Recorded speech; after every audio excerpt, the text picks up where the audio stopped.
जैसे कोई आप शेयर करना चाहें किसी से? ओके, तो देखिए मैं ये शेयर करना चाहूंगा, अगर मैं इस पूरी जर्नी की बात करूं तो I wanted to be a doctor, but मैं डॉक्टर नहीं बन पाया। उस समय मुझे लगता था कि बस लाइफ का सबसे खराब काम हो गया मेरे साथ, और अभी तो कुछ बचा ही नहीं लाइफ में। बट आज मैं जब अपने आप को देखता हूं तो I think I am so proud कि आज हम मोर देन 1000 लोगों को आज हम एटलीस्ट उनको रोजगार दे पा रहे हैं। We are generating the employment for them, तो we feel proud about it. तो अगर मैं ओवरऑल जर्नी की बात करूं तो मुझे लगता है कि लाइफ में कुछ कुछ मूवमेंट ऐसे आते हैं और वहां पे जो डिसीजंस होते हैं वो लाइफ को चेंज कर देते हैं। मुझे आज भी याद है पहली बार जब दुर्ग में हमने रेंट की स्टोर की, तो सबसे पहले मैं आपको बताता हूं हमारी जितनी भी स्टोर है ना वो ऐसी ऐसी जगह पे जहां पे लोग बोलते हैं कि यहाँ स्टोर चल ही नहीं सकती। दुर्ग में हमारी स्मशान के सामने है, दिल्ली वगैरह की पहली स्टोर वो थी जहां सारे लोग कचरा फेंका करते थे। तो मतलब सारी जगह ऐसी स्टोर है, and I am telling you that, और हमारी store like right now it is on the top in everywhere. तो मुझे आज भी याद है कि दुर्ग का एक डिसीजन हमारा, शायद हमारे अंकल का decision one of the best decision था। हमारी पहला मॉल हमारे लाइफ का आ रहा था जब हम 1200, 1500, 2000 स्क्वायर फीट से एकदम से 28,000 स्क्वायर फीट फर्स्ट मॉल आ रहा था छत्तीसगढ़ का। मुझे आज भी वो लेटर याद है, करीब करीब 70-80 पेज का वो लेटर था, और उस लेटर पे लिखा था कि अगर आपने ये स्टोर ओपन की, वी डू अ ब्लास्ट, और आपकी पूरी स्टोर खत्म हो जाएगी और आप भी नहीं बचोगे। वो लेटर करीब करीब 70-80 पन्ने का था। 2 दिन पहले हमारे पास आया, वी हैव अ 2 ऑप्शन कि हम सब अपनी जान बचाएं और पोस्टपोन कर दें इस ओपनिंग को। उस ओपनिंग में शायद हमारे पास पैसे भी नहीं थे, बहुत जगह से इकट्ठा किया था, सारा कुछ दांव पे था। हमारे अंकल ने सबका इंश्योरेंस कराया, श्री पुरुषोत्तम जी मंत्री जो हमारे लीडर हैं, सबका इंश्योरेंस कराया, and we open that store. And can you believe, वो जो निगेटिव पॉइंट था वो सबसे ज्यादा चर्चा में आया, एंड पीपल स्टार्टेड अप्रिशिएटिंग अस। उस दिन हमारे यहाँ काफी रस था, नहीं तो हमको लग रहा था कि शायद कोई भी नहीं आएगा, हर एक पेपर में कवर किया गया था। तो व्हेन जब आप कोई डिसीजन लेते हैं लाइफ में and you are ready to take step in anything of your life, you will get success, it's sure about it. Life में कुछ पाना तो रिस्क लेना पड़ेगा एक्चुअली, और बिना रिस्क के आई गेस कुछ नहीं मिलता। ये तो हो गया सबसे अच्छा एक्सपीरियंस आपका। कोई ऐसा एक्सपीरियंस जब किसी ग्राहक ने आपको कुछ सिखा दिया हो?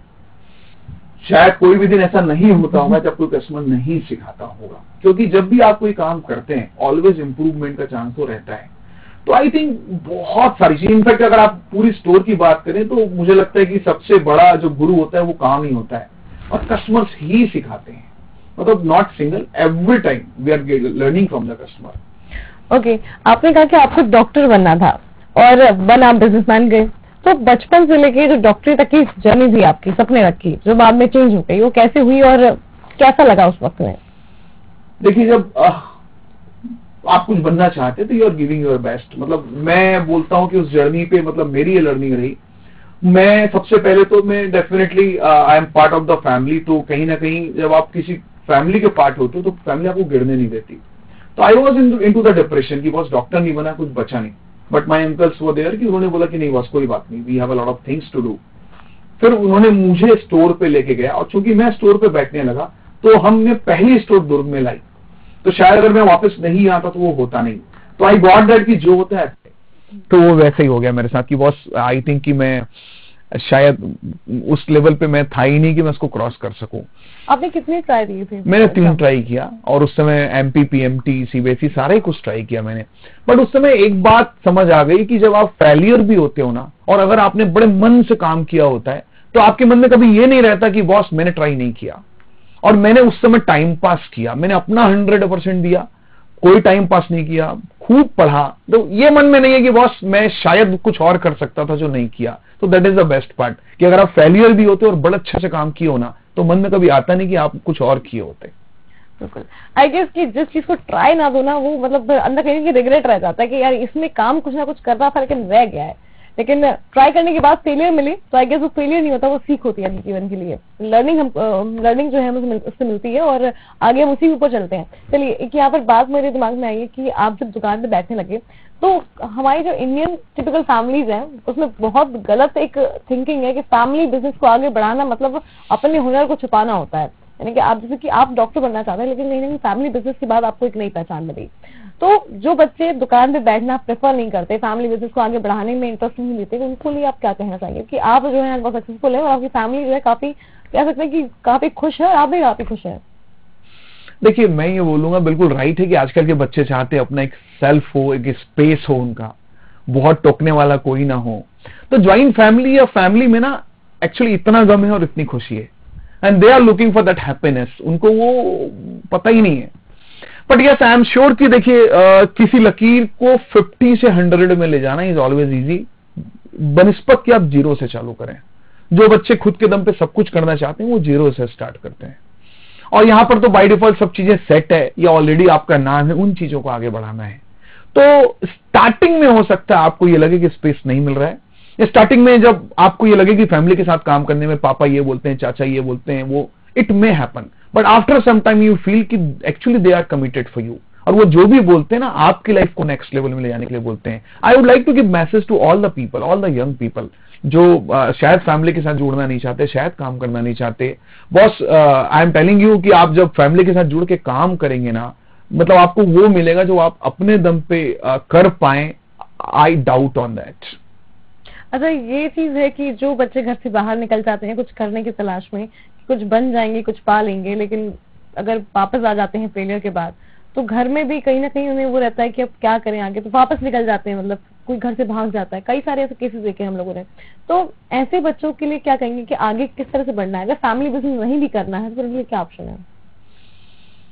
देखिए बड़ा ये क्वेश्चन तो डिपेंड करेगा कि किसका क्या मूड है, बट आई वुड से कि ना मतलब दिक्कत कहाँ है। अगर आपके पेरेंट्स रेडी टू वो सपोर्ट करने के लिए रेडी हैं, आपकी फैमिली आपके लिए स्टैंड ले रही है, आप क्यों नहीं लेना चाहते यार? और उनकी कुछ बातें सुन के कहीं आपको कॉम्प्रोमाइज करना पड़े, लेकिन आप एक चीज ध्यान रखिए, मैं ऑलवेज ये बोलता हूं, उस समय आपको लगता है कि वो उस हिसाब से नहीं कर रहे जैसा आप चाहते हैं, या शायद आप जो सोचते हैं और वो जो सोचते हैं उसमें फर्क है, बट कभी आप अंदर से सोच के देखेंगे ना, वो जो भी बोल रहे हैं उनका एक ही उद्देश्य है कि मेरा बेटा या मेरा भतीजा एक्चुअली आगे बढ़े। तो वो एक्चुअली कमिटमेंट से बोल रहे हैं, बट आप उसको कैसे सुनते हैं ये आपके ऊपर है। ओके, एक और चीज यहाँ पे बताना चाहूंगी आपको कि जिस तरीके से आपने पूरा बताया अपनी फैमिली के बारे में, काफी कह सकते हैं सपोर्टिव आपकी फैमिली रही है और अभी भी है, और आप जितना खुश दिख रहे हैं उससे साफ समझ में आता है कि आपकी फैमिली बहुत लविंग फैमिली आपके पास। तो ऐसे में एक फैमिली के अंदर रहना, उसके साथ खुश होके रहना, ये बड़ा आजकल का वो है कि सब रहते साथ में लेकिन बिछड़ जाते हैं आपस में। कोई नया अगर नहीं बहू आ गई या नहीं कोई कह सकते हैं सास आ गई, आपस में कहीं ना कहीं रिश्ते बिगड़ जाते हैं। लेकिन आपकी फैमिली का ऐसा क्या है कि आपकी फैमिली अभी भी टुगेदरनेस में रह रही है? देखिए सिंपल है, जिस भी ट्रेन पे एक इंजन होगा ना वो एक दिशा पे जाएगी, जिस पे आप 2-3 इंजन लगा दोगे ना इश्यूज हैं। जिस भी फैमिली में किसी एक लीडर होगा और उस लीडर को लोग ब्लाइंडली फॉलो करेंगे, उस किसी भी फैमिली में दिक्कत नहीं आएगी। दिक्कत वहां है जब मेरे को लगता है मेरे हिसाब से चले, मेरे भाई को लगता है उसके हिसाब से चले, सबको लगता है मेरे हिसाब से चले, वहां पे इश्यूज है। बिल्कुल। अच्छा चलिए, इतना सब कुछ आपने बताया, अगर यहाँ पे कोई बात आप लोगों से कहना चाहें, कुछ पहुंचाना चाहें, तो कैसे पहुंचाएंगे उन तक? क्या कहना चाहेंगे आज के युवाओं से, आज के समाज से? क्या रहेगी आपका मैसेज क्या रहेगा?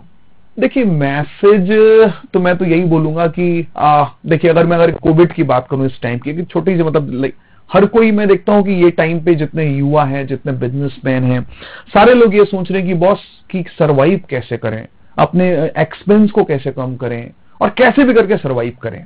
और कुछ लोग ऐसे हैं जो ये सोच रहे हैं कि बॉस ये इट्स अपॉर्चुनिटी। उनका फोकस इस बात पे कि ये टाइम पे हम नया क्या करें और लीड कैसे करें। तो मैं ये टाइम भी बहुत क्रूशियल पीरियड है जब बहुत सारे लोग कोविड के कारण थक चुके हैं। बहुत सारे लोग ये सोच रहे हैं कि बॉस कैसे भी करके हम बच जाएं, they are into the survival mindset. मैं उन लोगों को ये मैसेज देना चाहता हूं कि ये वो टाइम है जहां पे आप लीडर बन सकते हो।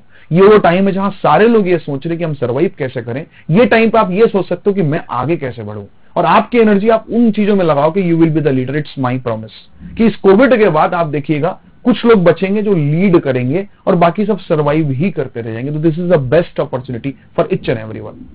Okay, thank you so much Harish ji हमारे साथ जुड़ने के लिए। तो ये थे हरीश मंत्री जी, उनसे हमने जाना कि किस तरीके से लाइफ को खुशी जीना चाहिए, साथ ही फैमिली की इंपॉर्टेंस कितनी होती है लाइफ में, ये भी हमने जाना। जो लोग अपने परिवार से भागते हैं उनके लिए यही है कि भाई घर में रहो, अपने परिवार की सुनो, क्योंकि उनसे ज्यादा आपका साथ कोई नहीं दे पाएगा। तो हमारी खास पेशकश में फिलहाल इतना ही, मुझे दीजिए इजाजत, नमस्कार।